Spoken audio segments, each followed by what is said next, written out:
กรรมหรืออกุศลกรรมไม่ควรกระทำกรรมที่ผิดติดตัวทำบาปโหดร้ายมันไม่ใช่เรื่องยิ้มโหผลลัพธ์น่ากลัวน่ากลัวอำนาจกรรม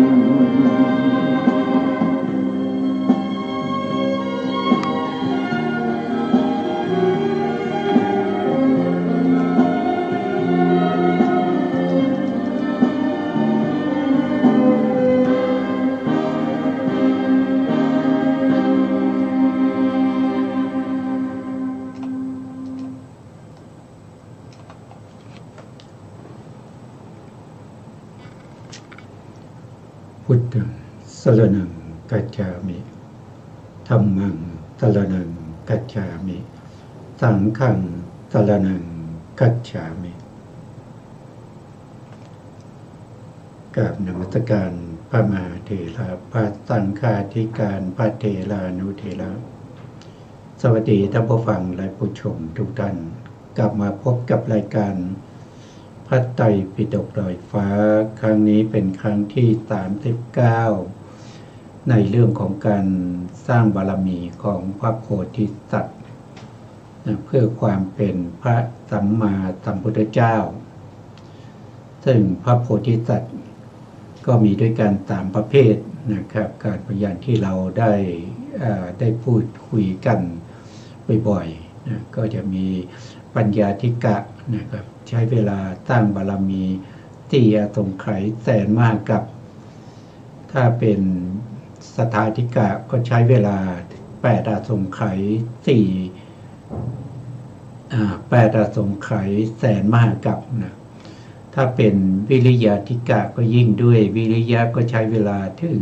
16อสงไขยแสนมหากัปนั่นเป็นระยะเวลาที่ไม่ใช่เล็กน้อยนะเป็นระยะเวลาที่ยาวนานมากนะครับโลกของเราที่เกิดขึ้นมาโลกใบนี้นะเกิดขึ้นมาแล้วก็ดับไปก็เท่ากับแค่เศษหนึ่งส่วนสี่ของมหากัปนะครับมีอายุเท่ากับเศษหนึ่งส่วนสี่ของมหากัปแล้วการเวียนว่ายตายเกิดอยู่ในโลกใบนี้นะครับนับพบนับชาติไม่ได้ของสัตว์ทั้งหลาย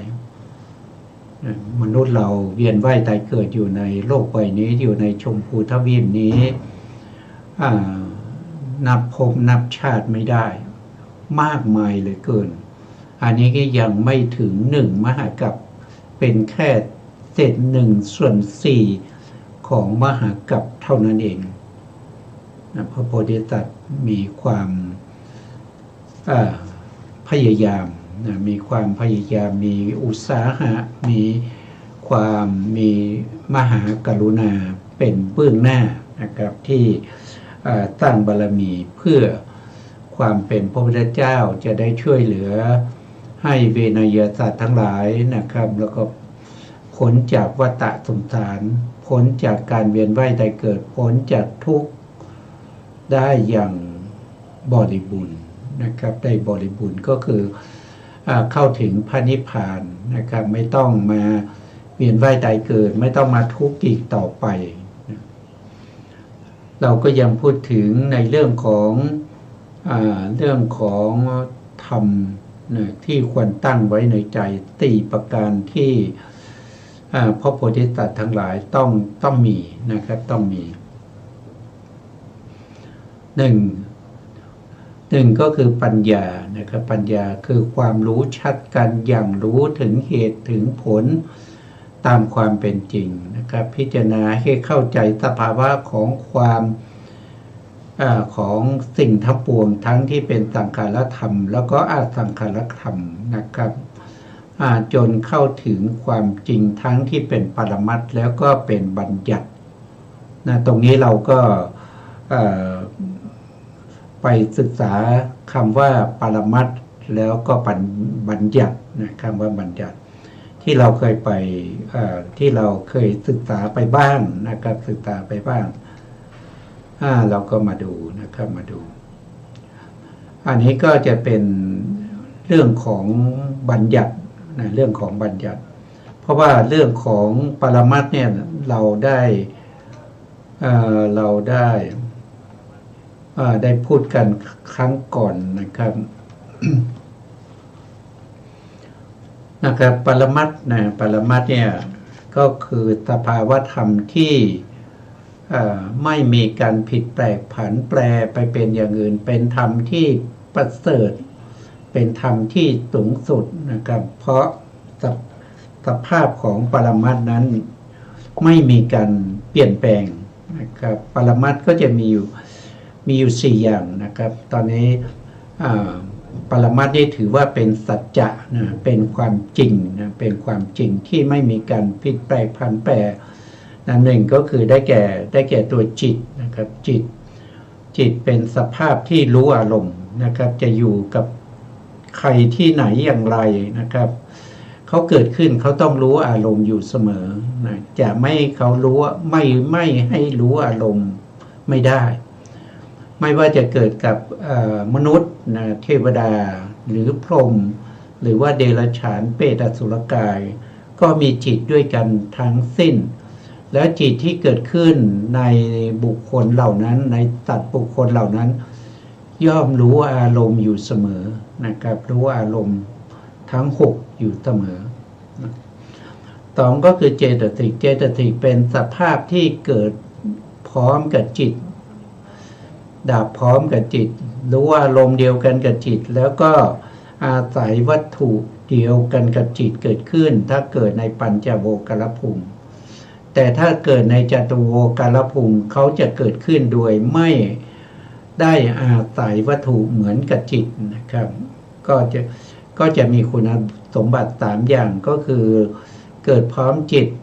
ดับพร้อมจิตแล้วก็รู้อารมณ์เดียวกันกับจิตในจตุโวการภูมิคือภูมิที่มีขันธ์4มีแต่นามขันธ์เท่านั้นอันนี้เป็นปรมัตถ์ที่2นะครับปรมัตถ์ที่3ก็คือได้แก่รูปนะรูปก็คือได้แก่ร่างกายอวัยวะส่วนต่างๆนะครับของสิ่งมีชีวิตนะที่มีอินทรีย์ของนะมีเป็นรูปนี้จะเกิดในปัญจโวการภูมิแล้วก็ในเอกโวการภูมินั่นก็เอกโวนี่ก็คือมีแต่รูปเป็นอสัญญสัตว์นะเป็นอสัญญสัตตภูมิมีรูปแต่ไม่มีนามนะถ้าปัญจโวการภูมิก็มีขันธ์5มีทั้งรูปและนามถ้าเป็นจตุโวการภูมิก็มีแต่นามอย่างเดียวนามก็มี4นะครับมี4ขันธ์ก็คือเวทนาขันธ์สัญญาขันธ์แล้วก็สังขารขันธ์แล้วก็วิญญาณขันธ์มี4อย่างนั่นเรียกว่าเป็นจตุโวการภูมิและอีกส่วนหนึ่งนะครับที่เป็นปรมัตถ์นะปรมัตถ์สัจจะเนี่ยสัจจะนะก็คือได้แก่นิพพานนะนิพพานก็เป็นปรมัตถ์อย่างหนึ่งนะครับเป็นสภาพที่มีสันติลักขณังนะสงบจากรูปนามขันธ์5ไม่ข้องเกี่ยวกับการเวียนว่ายตายเกิดเป็นสภาพที่มีสุขอย่างเดียวแล้วเป็นสภาพที่เที่ยงนะนิพพานนี้เป็นสภาพที่เที่ยงแต่นิพพานนี้เป็นอนัตตานะครับอนัตตาเป็นสิ่งที่ไม่สามารถจะให้เป็นไปในอำนาจของเราไม่สามารถที่จะทำให้นิพพานเป็นอย่างนั้นเป็นอย่างนี้นะครับเป็นของว่างจากอะไรว่างจากความทุกข์นะครับว่างจากความทุกข์ว่างจากความเที่ยงนะครับหรือว่าจะเป็นของศูนย์จากอะไรศูนย์จากรูปนามขันธ์5นะเป็นสภาพที่พ้นจากรูปนามขันธ์5แล้วนิพพานนะครับอันนี้ก็เป็นปรมัตถ์สัจจะมีอยู่4อย่างด้วยกันนะครับ4อย่างนี้นะครับเป็นสังคตธรรม 3อย่างนะครับเป็นธรรมที่ถูกปรุงแต่งด้วยปัจจัยมีอยู่3อย่างนั่นก็คือได้แก่จิตเจตสิกแล้วก็รูปส่วนพระนิพพานนี้เป็นอสังคตธรรมเป็นธรรมที่ไม่ถูกปรุงแต่งด้วยปัจจัยแต่ก็เป็นปรมัตถ์เหมือนกันมีสภาวะของตัวเองโดยเฉพาะนะครับไม่ปะปนกับสิ่งอื่นทีนี้ปรมัตถสัจจะเนี่ยนะครับท่านก็แยกออกเป็น2ส่วนหนึ่งก็คือสภาวะสัจจะนะสภาวะสัจจะก็คือธรรมที่เป็นความจริงเป็นสภาวะลักษณะได้แก่กุศลอกุศลเป็นต้นนะครับที่โดยมากก็จะแสดงไว้นะถ้าเป็นปรมัตถสัจจะหรือว่าเป็นสภาวะสัจจะเนี่ยท่านจะแสดงไว้ในพระอภิธรรมนะแสดงไว้ในอภิธรรมเป็นธรรมที่ไม่มีสัตว์บุคคลว่าโดยการศึกษาก็น่าจะเป็นทฤษฎีโดยตรงนะครับไม่มีสัตว์บุคคลไม่มีตัวละครมีแต่กุศลอกุศลพยากตะอย่างนี้นะครับธรรมที่เป็นกุศลธรรมที่เป็นอกุศลธรรมที่เป็นอพยากตะอย่างนี้เป็นต้นนะครับว่าแต่สภาวะอย่างเดียวนะครับในพระอภิธรรมอีกอันหนึ่งที่เป็นปรมัตถสัจจะก็คือได้แก่อริยสัจจะอริยสัจจะธรรมที่เป็นความจริงของพระอริยบุคคลมีทุกขสัจจะเป็นต้นนะครับความจริงของพระอริยะนะครับคือพระอริยบุคคลเนี่ยท่านเป็นผู้ที่ตรัสรู้ในอริยสัจสี่นะครับตรัสรู้ในเรื่องของทุกขสัจทุกขสัจความจริงของทุกขสัจอย่างไรท่านก็รู้ชัดรู้ชัดแล้วในส่วนที่เป็นเหตุให้เกิดทุกข์นะครับก็คือสมุทัยสัจจะนะครับก็ท่านก็รู้ชัดนะครับแล้วก็ในส่วนที่เป็นนิโรธสัจจะท่านก็รู้ชัดในส่วนที่เป็นมรรคสัจจะท่านก็รู้ชัดรู้ชัดอันนี้เป็นสัจจะของพระอริยะของพระอริยบุคคลนะครับต้องเป็นอย่างนี้นะครับเป็นอย่างนี้ทีนี้เมื่อเราพูดถึงปรมัตถสัจจะนะครับก็ต้องมีสมมติสัจจะนะครับสมมติสัจจะถ้ามีแต่ปรมัตถ์ไม่มีสมมติสัจจะเราก็ไม่สามารถที่จะสื่อความหมายนะครับไม่สามารถที่จะทำความเข้าใจระหว่างสัตว์ทั้งหลายนะครับไม่สามารถที่จะสื่อความหมายพูดจาให้รู้ให้เข้าใจความหมายความต้องการนะครับการสิ่งต่างๆทั้งหลายก็ต้องอาศัยทั้งปรมัตถ์ปรมัตถ์นี้เป็นธรรมที่เป็นความจริงแน่นอนนะครับแล้วก็จะต้องมีสมมติสัจจะด้วยนะสมมติสัจจะก็คือเป็นเนื้อหาข้อความนะครับที่สื่อความหมายกันนะท่านบอกว่าสมมติสัจจะก็คือการที่ตกลงกันรู้พร้อมกันนะครับรู้พร้อมกันนะแต่ก็ถ้าเราไม่มีนะถ้าเราไม่มีสมมติสัจจะมีแต่ปรมัตถสัจจะนะครับเราก็อย่างพระปัจเจกพระปัจเจกพุทธเจ้าพระปัจเจกพุทธเจ้าเป็นผู้ตรัสรู้อริยสัจสี่ได้ด้วยพระองค์เองแต่ท่านไม่มีสมมติสัจจะท่านไม่สามารถบัญญัติคำต่างๆขึ้นมาได้นะครับเช่นจิตมีลักษณะของการรู้อารมณ์วิชานะลักขณังท่านไม่สามารถที่จะบัญญัติมาได้ว่า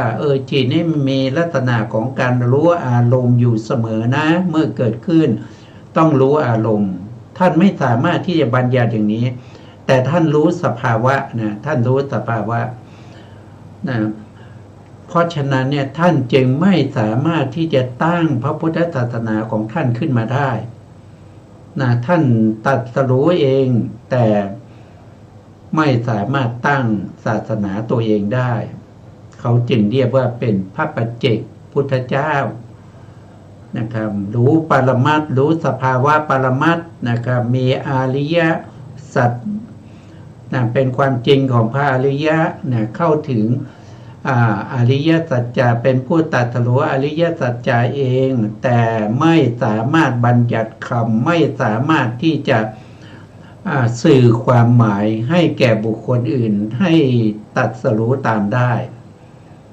เนี่ยบัญญัตินี้มีความสำคัญนะครับบัญญัติสมมุติพวกนี้มีความสำคัญนะแต่ถ้าเป็นพระสัมมาสัมพุทธเจ้าแล้วท่านจะรู้ทั้งที่เป็นปรมัตถสัจจะทั้งสมมติสัจจะบัญญัติทั้งหลายท่านรู้ได้โดยไม่มีส่วนเหลือรู้ทุกสิ่งทุกอย่างนะครับทุกสิ่งทุกอย่างพระสัมมาสัมพุทธเจ้าจะเป็นผู้ที่รู้ทำไมจึงรู้ก็เพราะว่าท่านสร้างบารมีมาเพื่อความเป็นพระสัมมาสัมพุทธเจ้าสร้างบารมีมากกว่าพระปัจเจกพุทธเจ้านะครับพระปัจเจกพุทธเจ้าเนี่ยสร้างบารมีอย่างมากก็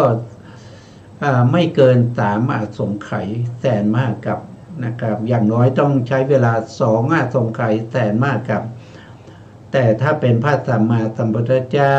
ปัญญาธิกะสร้างบารมีน้อยที่สุดก็ต้องใช้เวลา4 อสงไขยแสนมหากัปนะเพราะว่าระยะเวลาในการสร้างบารมีแล้วก็ความปรารถนาในการตั้งความปรารถนาตั้งแต่มโนปณิธานมาในอดีตไม่เหมือนกันนะไม่เหมือนกันนะครับเพราะฉะนั้นก็ขึ้นอยู่กับอะไรก็ขึ้นอยู่กับความปรารถนาความตั้งใจมาตั้งแต่อดีตนะครับตั้งแต่อดีตอันยาวนานนะครับไม่ใช่ว่าตั้งใจเมื่อวานนี้นะตั้งใจเมื่อเดือนที่แล้วหรือปีที่แล้วหรือ10 ปีที่แล้วหรือว่าตั้งแต่ตอนที่บวชเป็นสามเณรนะครับตอนนี้อายุ 7-80 นะไม่ใช่อย่างนั้นเลยนะครับระยะเวลาที่ยาวนานพูดกันเป็นมหากัปนะเป็นมหากัปนะครับเราต้องเข้าใจว่าคำว่ามหากัปเนี่ยนะเป็นระยะเวลาที่ยาวนานโลกของเราใบนี้ตั้งอยู่ได้แค่1/4ของมหากัปเท่านั้นเองนะเราเวียนว่ายตายเกิดอยู่ในโลกใบนี้นะในระยะเวลา1/4มหากัปเนี่ยก็นับภพนับชาติไม่ได้แล้วมันมากมายเหลือเกินนะครับเพราะฉะนั้นเราจึงให้รู้ว่า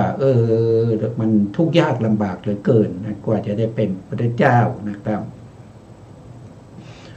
เพราะฉะนั้นสิ่งที่พระพุทธองค์นำมาถ่ายทอดมาสอนพวกเราจึงเป็นสิ่งที่มีคุณค่าเป็นสิ่งที่ประเสริฐที่สุดนะครับทำให้ปุถุชนได้เป็นพระอริยบุคคลนะไม่มีคำสอนของบุคคลใดเลยนะครับที่จะทำให้ปุถุชนได้กลายเป็นพระอริยบุคคลนอกจากของพระสัมมาสัมพุทธเจ้าเท่านั้นนะครับสมมติคือความตกลงกันรู้พร้อมกันนะครับใช้ในการสื่อสารทำความเข้าใจระหว่างสัตว์ทั้งหลายนะครับการประกอบอาชีพการดำรงชีพนะครับทั้งหลายทั้งมวลนั้นจะต้องมีการพูดจาสื่อความหมายจะต้องมีโวหารแล้วก็เข้าใจความหมายกันนะท่านแบ่งออกเป็น2 อย่างนะครับ2 อย่างก็คือสมมุติสัจจะนะสมมุติสัจจะก็คือที่พระสัมมาสัมพุทธเจ้าทรงแสดงไว้ในพระสูตรและก็พระวินัยอันนี้เป็นสมมติสัจจะนะครับที่เหลือมาจากไหนก็เหลือมาจากปรมัตถ์นะปรมัตถ์ที่พระพุทธองค์แสดงไว้ในพระอภิธรรมนะครับ แล้วก็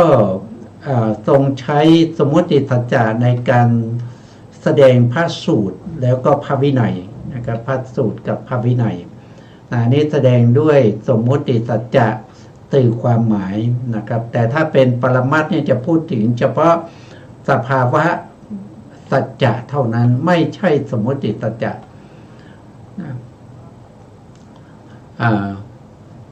อีกอย่างหนึ่งนะครับสมมติสัจจะแล้วก็ยังมีส่วนที่สองนั้นก็คือสัทธบัญญัติสัทธบัญญัติสัทธก็คือเสียงนะครับเสียงบัญญัติก็คือสิ่งที่แต่งตั้งขึ้นนะครับที่แต่งตั้งขึ้นบัญญัติขึ้นตกลงกันนะครับก็เรียกว่าเป็นสัทธบัญญัติที่ชาวโลกเขาใช้พูดกันที่ชาวโลกเขาใช้พู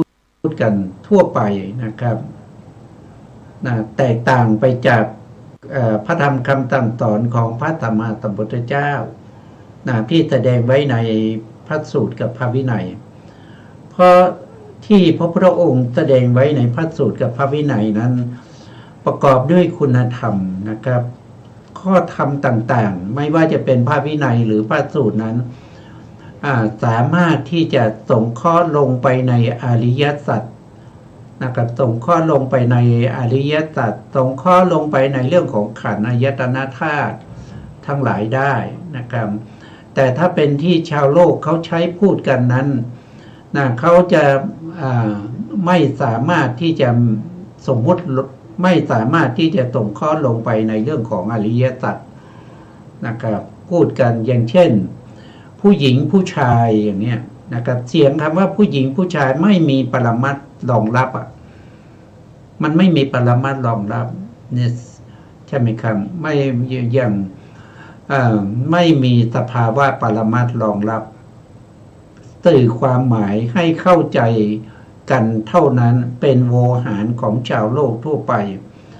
สมมติสัจจะทั้งสองประการนี้เป็นความจริงโดยสมมุติ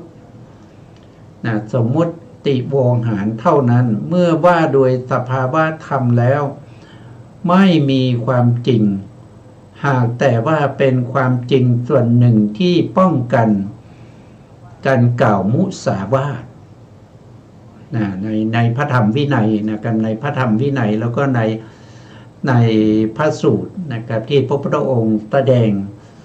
นะครับเพื่อให้เกิดความรู้ความเข้าใจสื่อความหมายระหว่างพระสัมมาสัมพุทธเจ้ากับสาวกทั้งหลายให้รู้เนื้อความเป็นอันเดียวกันนะครับแล้วก็สมมตินี้นะครับสมมตินี้ยังเป็นการป้องกันมุสาวาทมุสาวาทก็คือกล่าวเท็จนั่นเองเดี๋ยวบางคนอยากจะว่าสภาวะธรรมมีแต่ปรมัตถ์เท่านั้นมีแต่จิตเจตสิกเท่านั้นที่มาบอกว่าคนนั้นทำอะไรที่ไหนเมื่อไหร่อย่างไรมันไม่ใช่ปรมัตถ์มันก็เป็นมุสาวาทสิไม่ใช่อย่างนั้นนะครับไม่ใช่อย่างนั้นการที่สมมุติพูดกันนี้ก็ต้องอิงอยู่บนความเป็นจริงของโวหารตามที่สมมติกันที่ตกลงกันของชาวโลกนะครับความจริงส่วนหนึ่งที่ป้องกันการกล่าวมุสาวาทนั้นนะครับพระองค์ตัดเทศนาเรื่องของบุคคลเทศนาไว้ด้วยเขต8ประการด้วยกันครับที่ต้องมีบุคคลใช่ไหมครับต้องมีบุคคลต้องมีพราหมณ์มีเทวดานะครับมีเดรัจฉานนะครับมีเปรตมีอสุรกายมีตัวละครในพระสูตรแล้วก็พระวินัยนั้นนะครับก็กล่าวถึงบุคคลตามที่เราพูดมาก่อนหน้านั้นว่าบุคคลเนี่ยมันไม่มีสภาวะรองรับนะครับแต่บุคคลนี้มันเป็นไปตามความเป็นจริงตามโวหารของชาวโลกเพื่อป้องกันมุสาวาทนะครับพระองค์ตัดเทศนาไว้ถึง8ประการด้วยกันนะการที่พระองค์ใช้สมมติสัจจะในการสั่งสอนเวนยสัตว์ทั้งหลาย นะครับด้วยเหตุ8ประการด้วยกันหนึ่งก็คือเพื่อให้เห็นหิริโอตปปะนั่นก็คือให้เห็นถึงความที่อกุศลธรรมเป็นสิ่งที่ไม่ดีนะเป็นสิ่งที่ไม่ดีเป็นสิ่งที่น่ากลัวนะเป็นสิ่งที่น่ากลัวนะเป็นสิ่งที่น่ากลัวเป็นสิ่งหิริก็คือละอายนะครับเป็นธรรมที่ทำไปแล้วหรือว่าจะทำก็เกิดความละอายเกิดขึ้นในใจนั่นเป็นสภาวะแต่คำว่าหิริเนี่ยเป็นสัทธบัญญัติหรือเป็นเสียงที่พูดออกมาให้รู้ว่าสภาวะของความละอายในการที่จะทำอกุศลธรรมนะครับก็คือหิรินะมีความละอายไม่กล้านะครับที่จะทำอกุศลธรรมโอตตัปปะก็คือไม่กล้าทำไม่กล้าท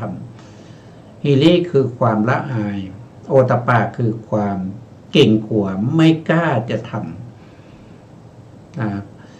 เพราะพระองค์ต้องใช้สมมติสัจจะนี้นะครับเพื่อจะสื่อความหมายให้รู้ถึงสภาวะของธรรมที่ดีแล้วก็ไม่ดีที่น่าละอายแล้วก็น่าเก่งขวัวทั้งหลายเพราะฉะนั้นพระองค์ต้องแสดงในเรื่องของเพื่อให้สัตว์ทั้งหลายเนี่ยได้รู้ถึงหิริและโอตตัปปะข้อ2ก็คือเพื่อให้กรรมเป็นของตนเพื่อให้รู้นะเพื่อให้รู้ว่าสัตว์ทั้งหลายนะครับสัตว์ทั้งหลายนะมีกรรมเป็นของตนนะครับก็ใช้คำว่าสัตว์ทั้งหลายนะครับสัพเพสัตตานะครับสัพเพสัตตาสัตว์ทั้งหลายทั้งปวงมีกรรมเป็นของตนนะมีกรรมเป็นผู้ให้ผลมีกรรมเป็นแดนเกิดมีกรรมเป็นผู้ติดตามเป็นเผ่าพันธุ์มีกรรมเป็นที่พึ่งอาศัยนะก็โดยอาศัยสมมติสัจจานี้แหละนะครับกล่าวถึงบุคคลว่าสัตว์ทั้งหลายมีกรรมเป็นของตนนะเพื่อจะป้องกันการก้าวล่วงมุสาวาทเป็นไปตามสภาวะความเป็นจริงของโวหารชาวโลกด้วยนะไม่ได้ทิ้งสมมุตินะเพราะพระองค์ไม่ได้ทิ้งสมมุติถ้าทิ้งสมมุติก็จะเหมือนกับพระปัจเจกนะครับไม่สามารถที่จะสั่งสอนให้บุคคลอื่นหรือเวนยสัตว์ทั้งหลายรู้ตามได้เพราะไม่สามารถตรัสรู้ในเรื่องของบัญญัติแล้วก็สมมุตินะข้อที่3ก็เพื่อให้สัตว์ทั้งหลายนะครับรู้อาการของบุคคลเฉพาะตนนะครับเฉพาะตนนะครับแต่ละท่านแต่ละคนก็มีอาการเฉพาะตนนะครับมีอัธยาศัยมีอุปนิสัยมีอินทรีย์นะครับมีคุณธรรมทั้งหลายที่แตกต่างกันไปนะครับมีเป็นเฉพาะตนนะครับเป็นอาการของสัตว์ทั้งหลายนะครับไม่ว่าจะเป็นเทวดาก็มีมากมายพรหมก็มีมากมายเดรัจฉานเปรตอสุรกายสัตว์นรกหรือมนุษย์เนี่ยก็มีมากมายก็ต้องใช้สมมติโวหารในการที่จะพูดจากล่าวขานกันนะครับการป้องกันในเรื่องของการก้าวล่วงมุสาวาทก็คือเพื่อให้รู้กรรมอันไม่มีระหว่างขั้นนะกรรมอันไม่มีระหว่างขั้นนะเกิดการกรรมนะครับอันไม่มีระหว่างขั้นนั่นก็คือได้แก่อะไรนะครับก็คือได้แก่สัตว์ทั้งหลายที่ยังเวียนว่ายตายเกิดอยู่ในวัฏฏะสงสารนี้ย่อมมีกรรมเป็นของตนนะแม้แต่พระสัมมาสัมพุทธเจ้านะครับหลังจากที่ได้ตรัสรู้แล้วยังมีผลของกรรมนะครับที่ให้ผลอยู่ถึงแม้ว่าท่าน เป็นพระพุทธเจ้าแล้วไม่ว่าจะเป็นกายกรรมวจีกรรมหรือมโนกรรมของท่านนั้นจะไม่เรียกว่าเป็นกรรมแล้วนะครับจะเป็นกิริยาก็ตามนะครับเพราะท่านได้เป็นพระอรหันต์แล้วแต่ผลของกรรมนั้นก็ยังมีอยู่นะครับกรรมไม่มีระหว่างขั้นนะครับมันก็จะไม่ว่าขนาดไหนก็ตามถ้าเราพูดถึงถ้าเราดูในเรื่องของจิตใช่ไหมครับจิตนี้เกิดดับโดยไม่มีระหว่างขั้นนะไม่มีระหว่างขั้นนะตั้งแต่เราปฏิสนธินะจิตดวงแรกของเราก็คือปฏิสนธิจิตใช่ไหมครับหลังจากปฏิสนธิจิตดับไปแล้วนะครับปฐมภวังค์ก็จะเกิดขึ้นนะครับภวังคจิตดวงแรกในภพนั้นก็จะเกิดขึ้นแล้วภวังคจิตดับไปภวังค์ดวงใหม่ก็เกิดขึ้นนะครับก็เกิดขึ้นมาอย่างนี้นะครับเกิดขึ้นมาอย่างนี้และตรงนี้มันมีกรรมอยู่ตรงไหนนะครับถ้าว่าโดยกรรมเนี่ยกรรมมีอยู่สองอย่างนะครับกรรมที่เป็นที่เลยที่เรารู้จักโดยทั่วไปส่วนมากเราก็จะรู้จักนานักคณิกกรรมะก็คือกรรมที่เรามีการกระทำที่เป็นกุศลกรรมที่เป็นอกุศลกรรมนะครับที่เกิดในช่วงที่เป็นชวนะนะครับก็เป็นนานักคณิกกรรมก็คือหมายถึงว่าเขาจะให้ผลทีหลังนะครับคือกรรมและก็ผลของกรรมเนี่ยมันอยู่คนละคณะกันนะครับแต่ถ้าถามว่าอย่างเช่นปฏิสนธิจิตนะครับชวนะจิตเนี่ยมันมีกรรมด้วยหรือนะก็มีนะครับก็มีเขาเรียกว่าเป็นสหชาตกรรมนะเป็นสหชาตกรรมตัวเจตนาเขาเรียกว่าเป็นตัวกรรมนะครับตัวเจตนาเจตสิกเป็นตัวกรรมและเจตนาเจตสิกนี้เป็นสัพพะจิตตตาธารณะเจตสิกนะจะเกิดร่วมกับจิตจะเกิดร่วมกับจิตทุกดวงไม่ว่าจิตดวงนั้นจะเป็นกุศลก็ตามเป็นอกุศลก็ตามหรือว่าเป็นวิปากจิตก็ตามจะต้องมีเจตนาเกิดร่วมด้วยเจตนาตัวนี้เราเรียกว่าเป็นตัวกรรมนะครับเป็นตหชาตกรรมเพราะฉะนั้นในกรรมที่ไม่มีระหว่างขั้นนั้นก็คือได้แก่เจตนาที่เกิดอยู่ในจิตเหล่านั้นนะครับดวงที่เจตนาที่เกิดอยู่ในปฏิสนธิจิตดับไปเจตนาที่อยู่ในภวังคจิตดวงที่หนึ่งก็เกิดขึ้นอีกนะมันก็สืบต่อกันไปอย่างนี้นะครับเวลาที่จะขึ้นวิถีนะครับเจตนาที่อยู่ในภวังคจิตนะครับที่เป็นภวังค์คู่ปเฉทะดับไปแล้วนะก็จะมีปัญจทวาราวชนะจิตเกิดขึ้นนะครับที่จะเป็นรับอารมณ์ใหม่ไม่ว่าจะเป็นภวังคัจจารณะก็มีเจตนานะครับหรือว่ามีเจตนาอยู่ตัวกรรมอยู่แต่เป็นสหชาตกรรมนะเป็นสหชาตกรรมนะเขาเป็นอะไรเขาเป็นผลนะเขาเป็นผลคือเขาให้ผลแล้วตุกแล้วไม่มีผลต่อไปแต่เป็นกรรมไหมก็เป็นกรรมนะเป็นกรรมเป็นสหชาตกรรมนะเป็นสหชาตกรรมแล้วปัญจทวาราวชนะจิตที่เกิดขึ้นก็มีเจตนาก็เป็นกรรมเหมือนกันแต่ปัญจทวาราวชนะจิตที่ทำหน้าที่วชนะอารมณ์ใหม่ตัวนี้ก็เป็นกิริยานะเป็นจิตที่เป็นกิริยาจิตที่เป็นกิริยาก็มีเจตสิกที่เป็นเจตนาก็เป็นกรรมเหมือนกันนะเกิดขึ้นมาเพื่อจะวชนะอารมณ์พิจารณาอารมณ์ใหม่นะครับแล้วก็ดับไปแต่ก็ไม่ได้ส่งผลก็เรียกว่าเป็นสหชาตกรรมนะเป็นสหชาตกรรมนะนี้เราพูดถึงว่ากรรมอันไม่มีระหว่างขั้นนะครับไม่มีระหว่างขั้นว่าโดยจิตแต่ถ้าว่าโดยบุคคลนะถ้าว่าโดยบุคคลผ ผู้ที่ยังต้องเวียนว่ายตายเกิดนั้นนะครับก็ย่อมได้รับผลของกรรมตั้งแต่เมื่อไหร่ตั้งแต่ปฏิสนธินะไปจนถึงจุตินะครับก็ได้รับผลของกรรมอยู่แล้วนะครับแล้วนอกจากนั้นนะครับช่วงที่จิตขึ้นวิถีนะจิตขึ้นวิถีก็มีกรรมแต่เป็นกรรมที่จะให้ผลต่อไปนะครับในชวนาจิตนั้นเขาเรียกว่าเป็นนานักคณิกะกรรมะนั่นก็คือกรรมที่จะให้ผลในโอกาสข้างหน้าเมื่อเขามีโอกาสอย่างเช่นชวนะดวงที่หนึ่งที่ให้ผลในภพนี้นะครับที่เป็นทิฏฐธรรมเวทนิยกรรมนะครับ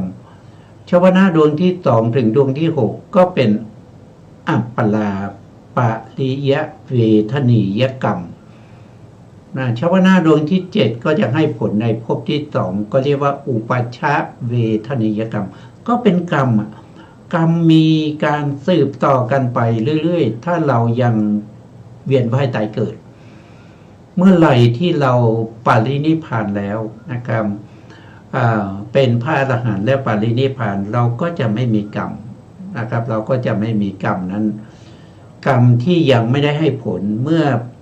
พระอรหันต์ปรินิพพานก็เป็นอโหสิกรรมไปนี่ก็เป็นการที่แสดงถึงเรื่องของกรรมอันไม่มีระหว่างขั้นนะครับตัดที่ยังเวียนว่ายตายเกิดต้องมีอย่างนี้ต้องเป็นไปอย่างนี้นะครับข้อที่5ก็คือการอยู่ในการเป็นอยู่ของพวกพรหมพวกพรหมที่เป็นสัตว์เหมือนกันนะผู้ที่แม้กระทั่งพระโพธิสัตว์ก็เรียกว่าเป็นมหาโพธิสัตว์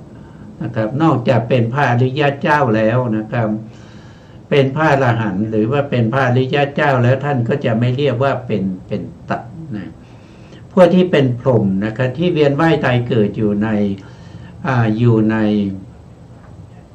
20 ภูมิด้วยกัน20 ภูมิไม่ว่าจะเป็นรูปภูมินะครับ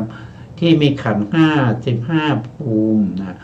แล้วก็มีขันธ์1มี1ภูมิแล้วก็มีรูปภูมิไม่มีรูปขันธ์มีขันธ์4ขันธ์นั่นก็เป็นพรหมนะครับเป็นพรหมเหมือนกันเพราะฉะนั้นพรหมเนี่ยมีอยู่20 ภูมิ20 ภูมิที่เวียนว่ายตายเกิดนะครับถ้าพระพุทธองค์ไม่ใช้สมมติบัญญัติแล้วจะให้สื่อความหมายว่ายังไงนะก็สื่อความหมายว่าจิตปรมัตถ์นะจิตเจตสิกรูปนะครับจิตเจตสิกรูปจะอยู่ในพรหมจะพูดว่าอยู่ชั้นพรหมก็พูดไม่ได้เพราะไม่มีปริยัติรู้แต่จิตกับเจตสิกเท่านั้นเองมันก็สื่อความหมายไม่ได้นะครับจิตจะว่ายังไงเราจะพูดว่าพรหมมาอาราธนาพระพุทธองค์ให้แสดงธรรมอย่างเงี้ยถ้าไม่มีสมมติบัญญัติถ้าไม่มีสมมติสัจจะแล้วเราจะพูดว่ายังไงเราจะพูดว่ายังไงมีแต่ปรมัตถ์อย่างเดียวจะพูดว่ายังไงมันพูดไม่ได้มันสื่อความหมายไม่ได้นะครับแต่เมื่อมีสมมติสัจจะก็ต้องมีการต้องกล่าวตามความเป็นจริงของชาวโลกด้วยนะครับเพื่อป้องกันการกล่าวมุสาวาทนะครับก็เพื่อประโยชน์ในการที่จะแสดงในเรื่องของพวกฮิริโอตตัปปาเรื่องของตนมีกรรมเป็นของตนเรื่องของอาการของบุคคลอาการดีอาการไม่ดีนะครับเรื่องของกรรมที่ไม่มีระหว่างขั้นนะครับระหว่างการสืบต่อกันไปไม่มีระหว่างขั้นนะครับแล้วก็การเป็นอยู่ของพวกพรหมนะครับว่าพรหมทั้งหลายมีความสุขอย่างนั้นอย่างนี้พรหมทั้งหลายยังเป็นปุถุชนอยู่ยังต้องตายจากพรหมแล้วก็มาเกิดในมนุษย์อย่างเงี้ยมันก็ต้องใช้โวหารเนี่ยต้องใช้โวหารโวหารก็คือสมมติสัจจะนะครับแต่สมมติสัจจะนั้นจะต้อง เป็นสมมุติที่เป็นไปตามความจริงด้วยเรียกว่าสมมุติตัจจะเพื่อป้องกันมุสาวาทเป็นความจริงของชาวโลกนะไม่ใช่ความจริงของพระอริยะถ้าเป็นความจริงของพระอริยะก็ต้องเป็นปรมัตถสัจจะนะพระอริยะเขารู้กันนะครับเรายังไม่เป็นพระอริยะเราจึงไม่รู้นะไม่รู้จักนะศึกษาเล่าเรียนก็ได้แต่รู้จากการเรียนการฟังนะยังเข้าไม่ถึงยังไม่เข้าถึงภาวนาเข้าถึงปรมัตถ์ที่แท้จริงนะครับยังวิปัสสนาญาณเรายังไม่เข้าถึงนามรูปปริเฉทญาณนะครับเรารู้ไหมรู้นะครับรู้อะไรรู้จากการศึกษาเล่าเรียนได้ยินได้ฟังมานะครับแต่เรายังปฏิบัติไม่ถึงตรงนั้นนะครับ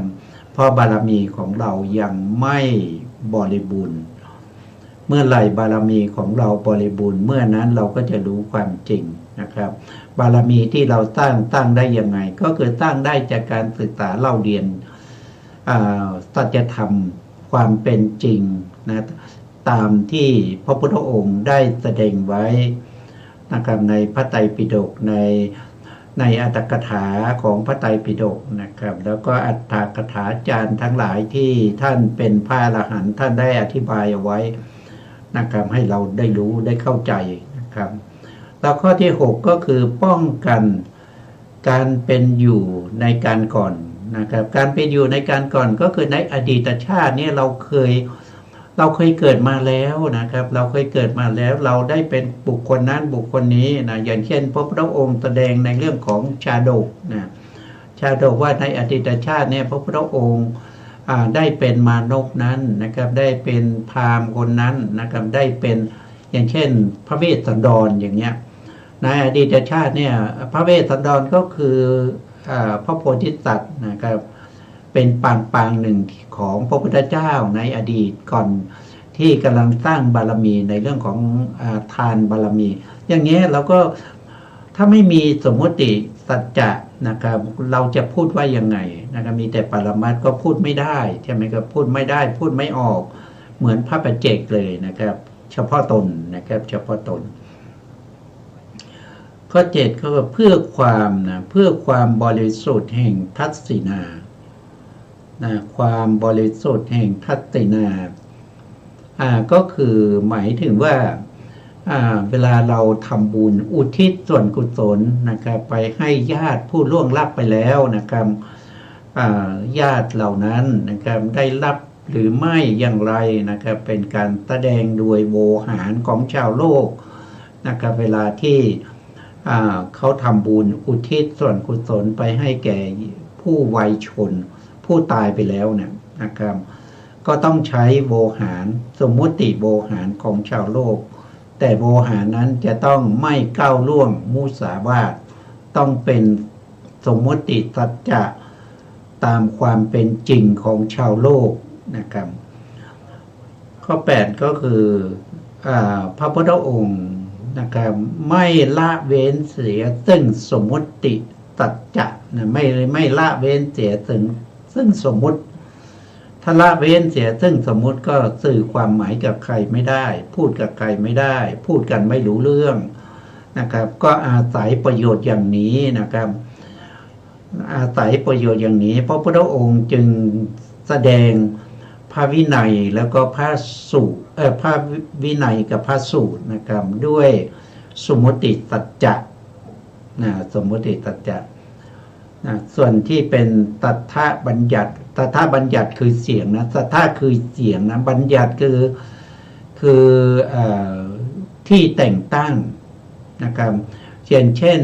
คำว่าเธออย่างเงี้ยก็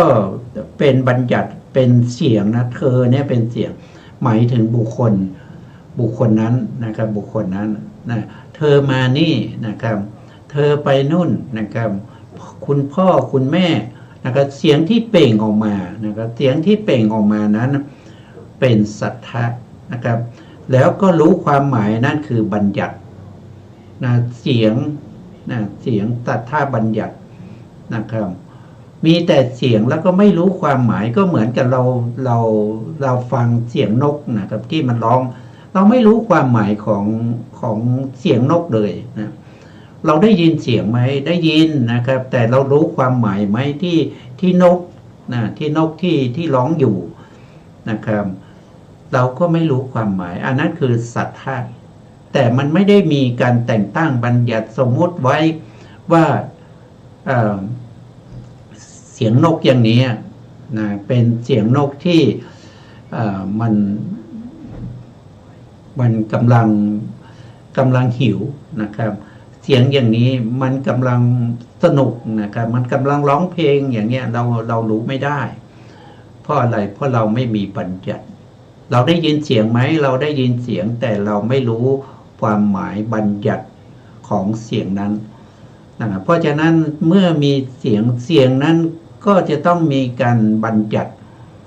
นะต้องมีบัญญัติอย่างเช่นจิตอย่างเนี้ยเสียงคำว่าจิตเนี่ยมันเป็นสัทธะนะแต่ความหมายเนี่ยเรารู้ว่าจิตมันคืออะไรนะครับอันนั้นคือบัญญัติมันบัญญัติให้รู้ว่าจิตมีสภาวะเป็นอย่างนี้รู้อารมณ์อยู่เสมออย่างนี้เป็นต้นนะครับอันนี้ถ้าไม่มีอย่างนี้นะศาสนาตั้งขึ้นไม่ได้นะครับศาสนาตั้งขึ้นไม่ได้ไม่ว่าจะเป็นศาสนาไหนก็ตามนะถ้าไม่มีสมมุติบัญญัตินี้พูดกันไม่รู้เรื่องนะพูดกันไม่รู้เรื่องอีกอย่างหนึ่งเขาเรียกว่าเป็นบัญญัตินะบัญญัติมีอยู่สองอย่างท่านบอกว่าบัญญัติมีสองอย่างบัญญัติเนี่ยก็คือเนื้อความที่เหลือจากปรมัตถ์นะครับเหลือจากปรมัตถ์พึงให้รู้พึงให้ถูกพึงให้ถูกให้รู้โดยประการต่างๆถูกรู้ตรงนี้น่าจะพิมพ์ผิดนะพึงให้ถูกรู้โดยประการต่างๆนะครับตรงนี้พึงให้ถูกรู้โดยประการต่างๆ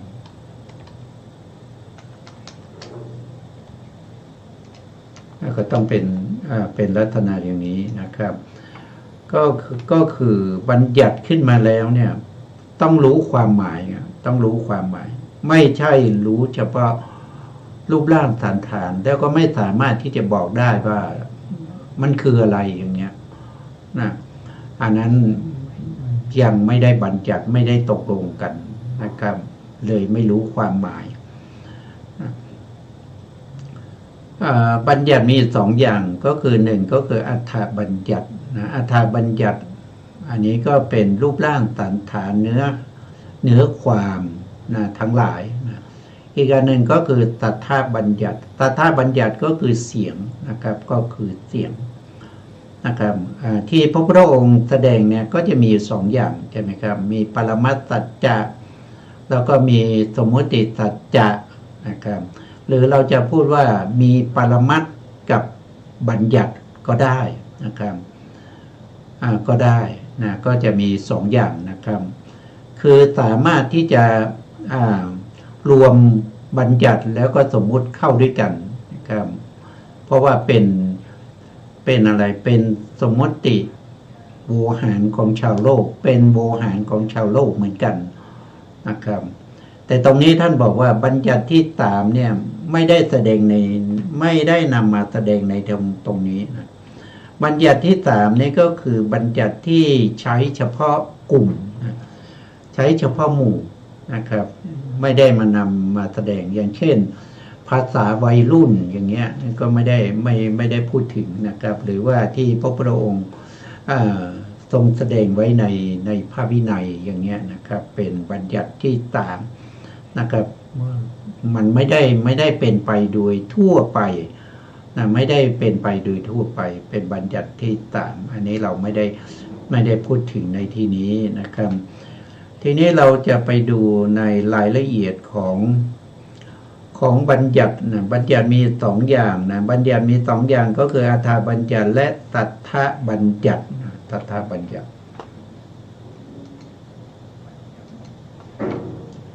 นะบัญญัติมีสองอย่างนะครับบัญญัติคือเนื้อความที่เหลือจากปรมัตถธรรม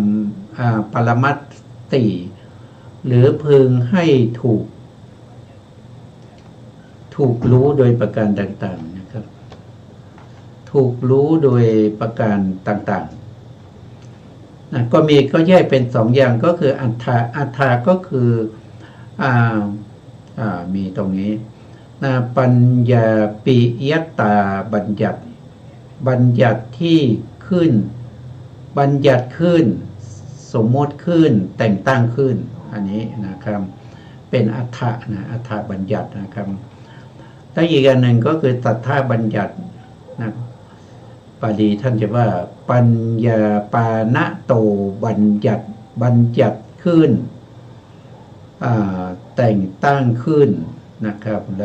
ล้วสมมติขึ้นเพื่อให้รู้เสียงรู้ชื่อรู้คำพูดนะครับนี่เป็นสัทธาบัญญัติเรามาดูในส่วนที่เป็นอัฏฐบัญญัติก่อนนะอัฏฐบัญญัตินี้ก็จะแยกเป็นสองอย่างนะครับก็จะมีอัฏฐบัญญัติว่าโดยย่อนะมีอยู่6อย่างด้วยกันก็มีอยู่6อย่างด้วยกัน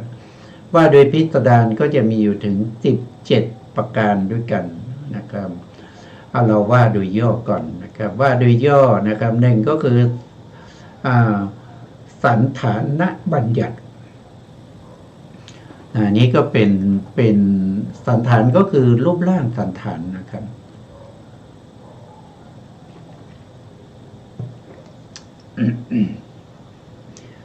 รูปร่างสันฐานนะครับไปดูความหมายที่ท่านอธิบายไว้นะครับเราก็ไปดู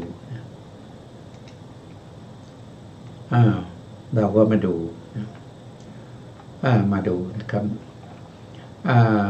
ปัญญาปิยตาบัญญัติคืออัฏฐบัญญัติจำแนกโดยย่อๆมีอยู่6ประการด้วยกันว่าโดยพิสดารมีอยู่17ประการว่าโดยย่อข้อที่1นะครับก็คือสันตานะบัญญัตินะครับก็เป็นสันฐานบัญญัติเป็นการบัญญัติขึ้นสมมติขึ้นตั้งขึ้นโดยอาศัยรูปร่างสันฐานของวัสดุนั้นๆมาเรียกขานกันเช่นภูเขาต้นไม้แม่น้ำทะเลจามชามมีดจอบเสียมเป็นต้นชื่อที่ตั้งขึ้นเหล่านี้ก็โดยอาศัยความเป็นไปของอวินิโภครูป8ที่เกิดขึ้นติดต่อกันเป็นพืชไม่ขาดสายก็คือรูปร่างเขามีรูปร่างสันฐานอย่างเช่นภูเขาเนี่ยถ้าเราพูดถึงภูเขาเนี่ยทุกคนนะครับที่เคยเห็นนะครับเขาก็จะรู้ทันทีนะครับภูเขาก็คือส่วนที่เป็นดินที่มันนูนขึ้นแล้วก็สูงนะครับสูงเสียดไปในท้องฟ้าพวกนี้เป็นภูเขานะครับเป็นภูเขาไม่ใช่เนินธรรมดานะครับเป็นภูเขาใหญ่กว่าเนินพูดถึงภูเขาอย่างนี้เราก็รู้ทันทีว่ามีรูปร่างสันฐานเป็นอย่างนี้มันเป็นเขาสุดสูงแน่เนี่ยพูดถึงต้นไม้เราก็รู้ว่ามันมีรากมีต้นมีกิ่งมีใบนะครับก็รู้สันฐานของสิ่งที่เราพูดโดยไม่ต้องอธิบายนะเพราะอะไรเพราะว่ามันเป็นบัญญัติที่สมมุติขึ้นแล้วก็แต่งตั้งขึ้นแล้วนะตกลงกันแล้วว่าสิ่งนี้เราเรียกว่าอย่างนี้นะครับดูเวลาแล้วก็ไม่พอนะครับเพราะฉะนั้นเราก็จะคืนเวลาให้ทางสถานีนะครับแล้วเราจะกลับมาพบกันในครั้งต่อไปนะครับวันนี้เวลาเราหมดแล้วนะครับสุดท้ายนี้นะครับก็ขอกราบขอบพระคุณพระครูสมุทรวิสุวัฒน์วรกิจโจผู้อำนวยการสถานีวิทยุเพื่อการศึกษาพระพุทธศาสนาและวัฒนธรรม FM 104.5 เมกะเฮิรตซ์วัดไฟหิน จังหวัดเชียงใหม่และขอกราบขอบพระคุณพระครูปริยัติยานุตาสขอบคุณท่านผู้ฟังและผู้ชมทุกท่านนะที่ให้เกียรติติดตามในรายการพระไตรปิฎกลอยฟ้าพบกันใหม่ในครั้งต่อไปวันนี้ลาไปก่อนครับ